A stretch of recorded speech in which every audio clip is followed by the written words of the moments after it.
All right, welcome back to Cyber Unfiltered, where we just randomly pick shit every single week and we just talk about it. Yeah, that's about it. Pretty much, right? We do a little green room, we yap it up, and then we pop on here and we go live for everybody. So, Matt, Bob brought this up, and Matt, I think you did the most research. So let's just dive into it. I found some fun, interesting things in a few minutes, but I think you all probably remember when we talked about a certain ServiceNow breach, and ServiceNow is a product used for basically managing IT systems, everything from ticketing to assets, and usually in massive corporations. When I did a stint at the VA, ServiceNow is their application of choice. So they actually run IT, not run IT, but they're used in IT in 85% of Fortune 500 companies. So you think they're big, they do their shit right. However, it was back in 2020, they had a major vulnerability because it was discovered their default password, which was not changed on something, was, I believe, SolarWinds 123 or something along those lines. Anyway, similar to that. Oh. Okay, that was SolarWinds, not ServiceNow. Yeah. But anyway, back to ServiceNow. Very similar situation where ServiceNow has an API open to be integrated into an AI. And it's been recently discovered that the API key they chose was, well, let me find this because it's pretty awesome. It's pretty awesome. It's ServiceNow External AI Agent. So it was a hard-coded credential, right? It's a hard-coded credential, and it is clear text, very simple to figure out. ServiceNow External AI Agent. Now, with the API URL, which is not hard to find, and that string of characters, all you need is an email address, any email address within the ServiceNow system. And that allows you to retrieve any information that user would be able to access, completely unfiltered. So basically, if you know the administrator email address and that API key, guess what? You get the system. Good news, has not been used in the wild, supposedly. Yeah, right. Well, it was patched too. The patch has been released anyway. Yeah, but here's a bigger thing. How easy is that to exploit? Because like all you have to do is go, because they're Fortune 500s, almost everybody's LinkedIn, right? So you can go on LinkedIn, you can figure out who like their IT service manager is, or IT manager, or CIO, or something like that. Take their email address, use this, and impersonate them inside of ServiceNow. I wonder what access you could get, because they also do some AI stuff too, or some HR stuff too. Yeah, well, the thing with this one is, it was, you were connecting to an AI agent in there, and what was it trained on? How much data could it get? And one thing I read was like, yeah, you could potentially use that to go get to other things. Well, and you don't have to hack. Yeah, there was no hacking. It was logging. Yeah, and then what can you give me? The researcher himself, he said he used the dumb chatbot bypass to talk to the smart AI agent. So yeah, like basically full platform takeover, right? So you're an admin, you can steal data, jump to other connected systems. Like, because think about it, I think you can connect like Salesforce into this. Yeah. Other applications. So like whatever you can get into. I mean, what about Microsoft? What about AWS? I'm sure there was ways to move laterally on that. And again, a patch has been released. But technically, is that an announcement? Or just somebody left the door open? Yeah. Patch your shit. That's really what it comes down to. Well, but also it's an AI agent, so it's kind of like exposing the dangers of AI agents when the security isn't quite up to par, right? Mm-hmm. So hard coding an API key. But that brings up another point, Chris. We've got all these vendors out that are putting AI agents and enabling AI features in stuff that people have been using forever, and and most of the time we're seeing that people are just getting that new feature and not having the option to say, oh, I don't want it, or don't import my data, and that now it's like, okay, what's going on? And these companies aren't writing their own agents; they're integrating something that exists. So sure, it's rushed sometimes. I don't know for ServiceNow though. It might be their own agent. I mean, they're a big company. Maybe, or they purchase code or the use of one. Sure, they wrote it from scratch. Regardless. But somebody made a choice to hard code an API key. So like, there's a lot bad there. Simple key. It's hard coded, and at no point was there more authentication required than an email address and that key. Yeah. Let's move on to Microsoft, because they're having quite the week. We had a 365 outage the other day. But that's not even what I want to talk about. I want to talk about the shit show that was Patch Tuesday this month. Whew, man, how so? They had 114 flaws in the patch that came out on January 13th, right? There's a 0-day in the desktop Windows Manager that I believe was being used in the wild. I could be wrong on that, but they patched it and they broke so many things. The computers couldn't shut down. They couldn't hibernate. If you used Azure Virtual Desktop, it broke the Windows app to connect to it. If you use Windows 365, it's more secure if you don't have users on it. It's fair. That's a fair point. If users can't use it. So their fix was to go back to the remote desktop services app. I think that's end of life in March, or they're trying to get rid of it. Yeah. Yep. Yeah. Or you could use the Windows app that was in the browser, which actually works really well. You just couldn't use the one from the store. So if you didn't have that published already, it was like a fire drill, especially if you're running a lot of people in Azure virtual desktops or virtual desktops in general, because I think it broke RDP, the whole remote desktop. Yeah, we had that pop up with somebody yesterday, and it didn't raise its face until he changed his password. Oh yeah, we had issues with other things. Apparently, OneDrive and Dropbox file operations were failing. Outlook would hang. I mean, these are things that were fixed on the 17th with an out of band fix. The problem is, I don't think the out of band fix was actually pushed to Windows Update. You had to manually get it. On the 24th, they released a second out of band update that fixed all of the previous ones, and this one actually went to Windows Update. So it fixed all of the ones from the 17th, and then it fixed the Outlook problems and some other security issues. I can attest it did fix the one that we had to load the out of band one on the 17th, because out of band just means it wasn't released to like Windows Update per se, and it's out of like Patch Tuesday. It's basically an emergency fix for when and probably not tested. Screw up. I mean, it got tested, kind of in production. But, I mean, I'd ask, did the Patch Tuesday patch get tested? Because I mean, they broke some pretty serious stuff, like your computer not being able to shut down or hibernate. Like, how do you miss that in testing? This wasn't like a small number of devices either. So anyway, Microsoft started off strong with patching, so it's fixed now. But you had 11 days where, it got weird. Yeah, so we'll have to see how next month goes. And it was a great message telling people to go back and use the old tool that I told you was bad. We just had them use the web one. It worked really well. If you go full screen, you get all the key. I mean, it works just like normal. So okay. That was plus it looks the same, even though it just runs in the web browser. But no one likes change. They're used to going to that icon, that button they click, and that. We weren't going to go. We were going to once and they released a good article about it, like where you could use the web on it was fine.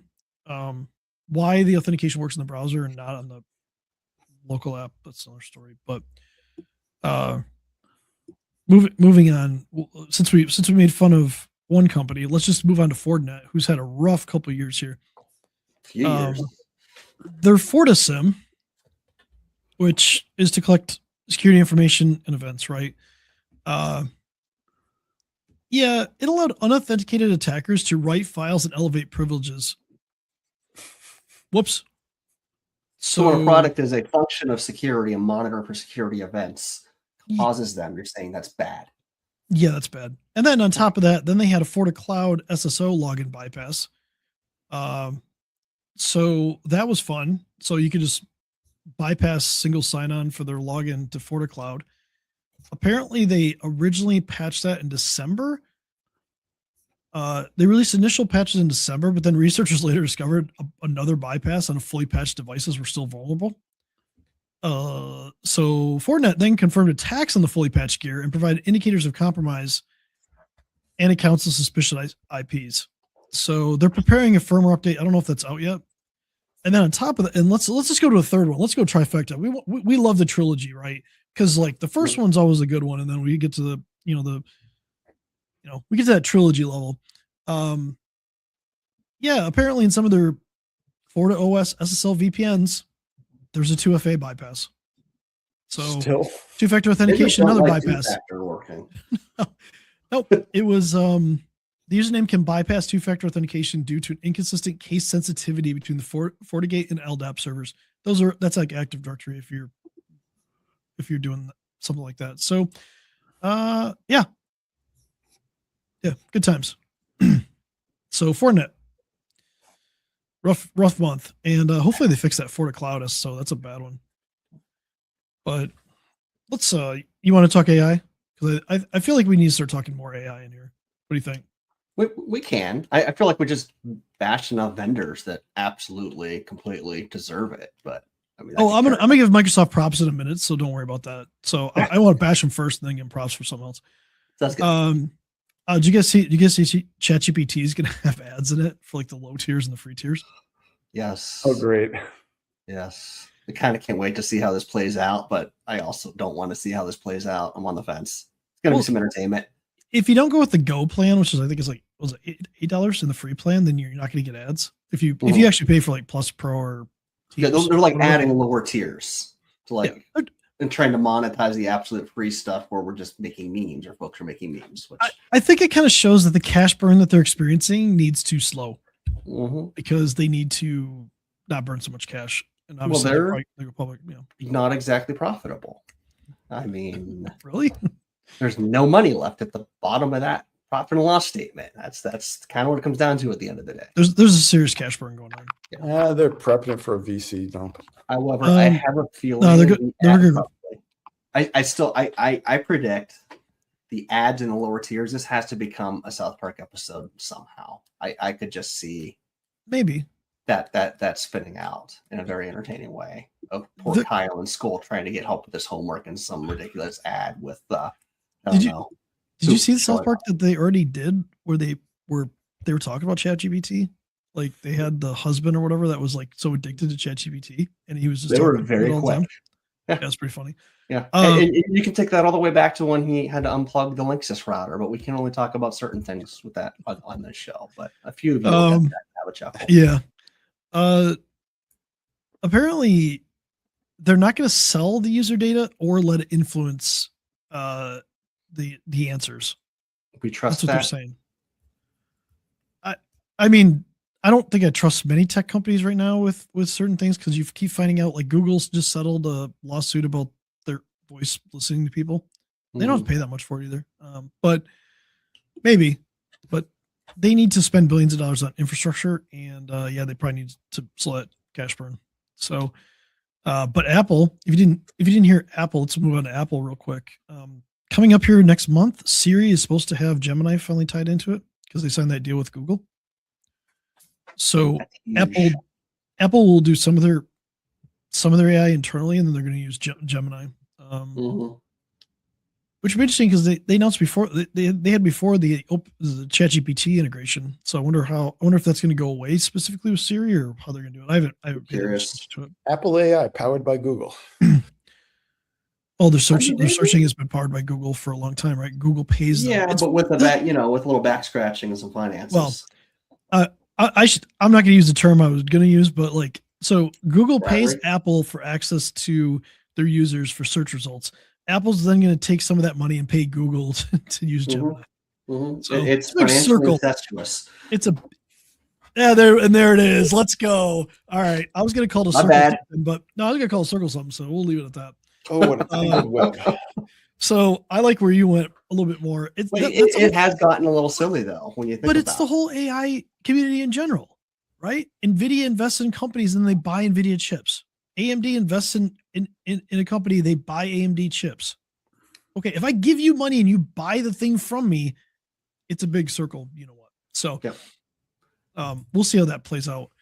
But I want to give a shout out to Microsoft for something, right? I can't just downce on them because they've been doing a really good job from like working with law enforcement. Well, I'll downce on them in a minute too for something else, but they've been working with law enforcement to dismantle certain cybercrime marketplaces and things like that. They just helped take down the Red VDS infrastructure. It was basically a cybercrime as a service marketplace. They rented like disposable virtual desktops. They did phishing scams, business email compromise, things like that. You could buy a subscription for $24 a month and enable criminals to send millions of phishing emails. Yeah. Kind of cool. They would actually do AI tools like face swapping to trick victims and everything like that. Microsoft observed they had 2,600 virtual machines sending roughly 1 million phishing emails per day. They had compromised approximately 191,000 organizations worldwide. It's just a scale thing. Yeah. So Microsoft worked with, I think Europol they seized a bunch of domains and they worked with Europol to identify the operators. So that was super cool. But then they got served with some warrants from the FBI and gave away BitLocker keys to allow the government to unlock encrypted laptops. So that's a privacy concern. Episode in itself, I think. Like that's. I don't know if this is an episode. With a warrant and new information that gets sketchy. Well, so they've pushed back on warrants before. I don't know the whole details there, but if you get served with a warrant and you have the information, what are you supposed to do? There's only so much wiggle room there. Yeah, I mean, they get served with a court order. They could fight it. I don't know how much they fought it, but that's something else that happened this week. We can dive into that deeper. Yeah, I could ramble on that for 10 minutes alone. Yeah, we could see. Let's say next week we'll come back and we'll talk a little bit about that. But that is something that just came out. So it's something to worry about.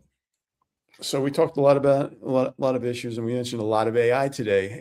If anyone's watching this, you're using an AI tool and your company doesn't know about it, or or you're using weird AI features. Love to hear what people are doing that is working, that makes you more productive, because it might make you a little unsafe too.